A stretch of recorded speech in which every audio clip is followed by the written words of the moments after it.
Technology കഴിഞ്ഞാൽ quantity സപ്ലൈഡിനെ affect ചെയ്യുന്ന മറ്റൊരു പ്രധാനപ്പെട്ട ഫാക്ടറാണ് പ്രൈസസ് ഓഫ് ഇൻപുട്സ്. പ്രൊഡക്ഷന് വേണ്ടിയിട്ട് വേണ്ടി വരുന്ന ഇൻപുട്ടുകളെയാണ്, പ്രൊഡക്ഷന് വേണ്ടി വരുന്ന machinery, land, labour, entrepreneurship, capital, ഇതെല്ലാം ഇൻപുട്ടുകളാണ്. ഈ ഇൻപുട്ടുകൾ ഉണ്ടെങ്കിൽ മാത്രമാണ് നമുക്ക് ഔട്ട്പുട്ട് അഥവാ പ്രൊഡ്യൂസ്ഡ് ഗുഡ് ഉണ്ടാക്കാൻ പറ്റുള്ളൂ. തീർച്ചയായിട്ടും ഈ ഇൻപുട്ടിന്റെ കോസ്റ്റ് വല്ലാതെ കൂടുവാണെങ്കിൽ സ്വാഭാവികമായിട്ടും അത് പ്രൊഡ്യൂസറെ കൺഫ്യൂസ്ഡ് ആക്കും. തീർച്ചയായിട്ടും പ്രൊഡക്ഷന്റെ ക്വാണ്ടിറ്റി കുറയ്ക്കേണ്ടി വരും. കാരണം പ്രൊഡക്ഷൻ കോസ്റ്റ് കൂടുമ്പോൾ, ഇൻപുട്ട് കോസ്റ്റ് കൂടുമ്പോൾ അൾട്ടിമേറ്റ്ലി പ്രൊഡക്ഷൻ കോസ്റ്റ് കൂടുന്നു. തീർച്ചയായിട്ടും അദ്ദേഹത്തിന് കിട്ടുന്ന പ്രോഫിറ്റ് അത്രയും കുറയും. അദ്ദേഹത്തിന് അഡീഷണൽ ആയി കിട്ടുന്ന പ്രോഫിറ്റ്, അയാളുടെ കോസ്റ്റിനേക്കാൾ എക്സ്ട്രാ കിട്ടുന്ന പ്രോഫിറ്റ്, എക്സ്ട്രാ കിട്ടുന്ന എമൗണ്ട്, അതാണല്ലോ അദ്ദേഹത്തിന്റെ പ്രോഫിറ്റ്, അതിന്റെ അളവ് കുറയ്ക്കുക. വില കൂട്ടാനൊന്നും പെട്ടെന്ന് മാർക്കറ്റിൽ സാധിക്കില്ല. അതുകൊണ്ട് തീർച്ചയായിട്ടും പ്രൊഡക്ഷൻ കോസ്റ്റ് കുറയും. പ്രൊഡക്ഷൻ കോസ്റ്റ് കൂടുന്നത് കൊണ്ട് അദ്ദേഹത്തിന്റെ മാർജിനൽ പ്രോഫിറ്റ് കുറയും. സ്വാഭാവികമായിട്ടും ഇൻപുട്ട് സപ്ലൈ ക്വാണ്ടിറ്റിയെ നന്നായി സ്വാധീനിക്കുന്ന അർത്ഥം. എക്സാമ്പിൾ ടെക്സ്റ്റിൽ പറഞ്ഞിരിക്കുന്നത് ഇങ്ങനെയാണ്: suppose a firm is producing ice cream. ഒരു കമ്പനി ഐസ്ക്രീം പ്രൊഡ്യൂസ് ചെയ്യുന്നു എന്ന് നമ്മൾ സങ്കല്പിക്കുക. If the price of the milk falls, അങ്ങനെ ഇരിക്കെ മാർക്കറ്റിൽ മിൽക്കിന്റെ പ്രൈസ് നന്നായിട്ട് കുറയുന്നു. The cost of the production per unit of ice cream will fall. അപ്പോൾ പെർ യൂണിറ്റ് ഐസ്ക്രീം ഉണ്ടാക്കുന്നതിന്റെ കമ്പനിയുടെ ഉൽപാദന ചെലവും നന്നായിട്ട് കുറയുന്നു. കമ്പനിക്ക് കുറഞ്ഞ നിരക്കിൽ മിൽക്ക് എന്ന റോ മെറ്റീരിയൽ കിട്ടാനായിട്ട് ഒരു പോസിബിലിറ്റി ആയി. അപ്പം ഒരു യൂണിറ്റ് ഐസ്ക്രീം വളരെ കുറഞ്ഞ ചെലവിൽ ഉണ്ടാക്കാനായിട്ട് കമ്പനിക്ക് കഴിയുന്നു.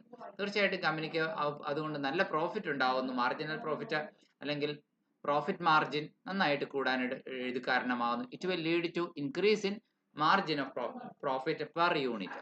ഒരു യൂണിറ്റ് ഐസ്ക്രീമിന്മേൽ അവർക്ക് നല്ല പ്രോഫിറ്റ് ഉയരുന്നു. സോ പ്രോഫിറ്റ് ഉയരുമ്പോൾ തീർച്ചയായിട്ടും അത് പ്രൊഡ്യൂസർ ഹാപ്പി ആവാനായിട്ട് ഈ സിറ്റുവേഷൻ മാർക്കറ്റിൽ അധിക നാൾ ഇങ്ങനെ മിൽക്കിന്റെ വില കുറഞ്ഞു തന്നെ ഇരിക്കട്ടെ എന്ന് വിചാരിക്കുന്നു. ഇങ്ങനെ ഹാപ്പി ആവുന്ന പ്രൊഡ്യൂസർ മാക്സിമം ഈ സിറ്റുവേഷൻ ഉപയോഗപ്പെടുത്താൻ ശ്രമിക്കുന്നു. സോ ആ സമയത്തേക്ക് പ്രൊഡക്ഷൻ കൂട്ടാനായിട്ട് തീരുമാനമാവുന്നു. So the firm will increase the supply of the ice cream. ആ സമയത്ത് ഐസ്ക്രീമിന്റെ സപ്ലൈയുടെ അളവ് കൂടുതലാക്കുകയും അതിലൂടെ ഉണ്ടാകുന്ന അധിക മിച്ചം, എക്സ്ട്രാ പ്രോഫിറ്റ് ഗെയിൻ ചെയ്യാനായിട്ട് കമ്പനി ആഗ്രഹിക്കുകയും ചെയ്യുന്നു. ഓൺ ദി അതർ ഹാൻഡ്, നേരെ മറിച്ച്, if the price of the milk increases, cost of production per unit of ice cream will also increase. അതേസമയം മിൽക്കിന്റെ വില കുറയുന്നതിന് പകരം കൂടുകയാണ് ചെയ്തതെങ്കിലോ, ഇപ്പൊ കുറയുന്ന സാഹചര്യമാണ് നമ്മൾ ഡിസ്കസ് ചെയ്തത്. തിരിച്ചാണെങ്കിലോ, വില കൂടിയാൽ എപ്പോഴും അങ്ങനെയാണ് സംഭവിക്കുക അല്ലെ? കോസ്റ്റ് റോ മെറ്റീരിയലിന്റെ ഒക്കെ കോസ്റ്റ് കൂടുന്ന സാഹചര്യമാണ് നമ്മുടെ നാട്ടിലൊക്കെ.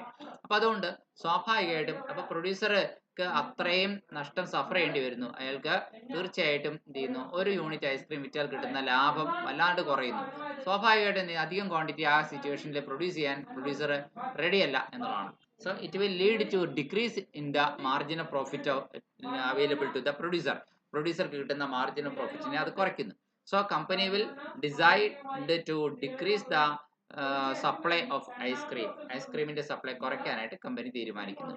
ഇതാണ് നമ്മൾ അത് ചുരുക്കി പറഞ്ഞാൽ എന്താണ് ഇവിടെ നമ്മൾ പറഞ്ഞത്? അതായത് റോ മെറ്റീരിയലിന്റെ അല്ലെങ്കിൽ ഇൻപുട്ടിന്റെ പ്രൈസ് എത്രത്തോളം ഹയർ ആകുന്നോ അതനുസരിച്ചിട്ട് ക്വാണ്ടിറ്റി സപ്ലൈഡ്, ഇവിടെ ഐസ്ക്രീംസ് പെർ ഡേ ആണ് ഇവിടെ കാണിച്ചിരിക്കുന്നത്. എക്സ് ആക്സിസില്, വൈ ആക്സിസില് എത്ര ആണ് റോ മെറ്റീരിയലിന്റെ കോസ്റ്റ് എന്നുള്ളതാണ്, ഇൻപുട്ടിന്റെ കോസ്റ്റ് എന്നുള്ളതാണ് കാണിച്ചത്.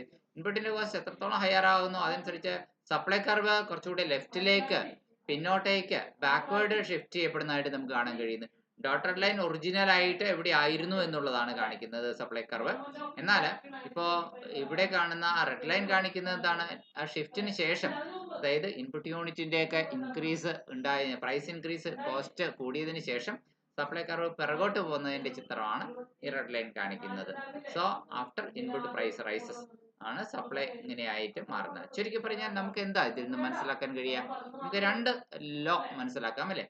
If the price of any input used in the production of a commodity falls, it leads to decrease in the cost of production per unit, and as a result, അതിന്റെ ഫലമായിട്ട് supply of the commodity will increase. കമ്മോഡിറ്റിയുടെ supply കൂടും. നേരെ മറിച്ച് on the other hand, an increase in price of any input, ഏതെങ്കിലും ഒരു ഇൻപുട്ടിന്റെ price കൂടുകയാണെങ്കിലോ, used in the production of a commodity increases the cost of production per unit cost of പ്രൊഡക്ഷനെ അത് വർദ്ധിപ്പിക്കും and decreases the supply of the commodity. അപ്പോൾ cost of production per unit cost കൂടുമ്പോൾ, ഉൽപ്പാദന ചെലവ് ഒരെണ്ണം ഉണ്ടാക്കാനുള്ള ഉൽപ്പാദന ചെലവ് പ്രൊഡക്ഷൻ കോസ്റ്റ് കൂടുമ്പോൾ സ്വാഭാവികമായിട്ടും പ്രൊഡ്യൂസറുടെ പ്രോഫിറ്റ് അത്രയും കുറയുക, മാർജിനൽ പ്രോഫിറ്റ് അത്രയും കുറയുക ചെയ്യുന്നത്. അദ്ദേഹം സപ്ലൈയുടെ അളവ് ആ സീസണിലേക്ക് ഒന്ന് കുറയ്ക്കാനായിട്ട് പ്ലാൻ ചെയ്യുന്നു. ഇതാണ് നമ്മൾ പറഞ്ഞത്.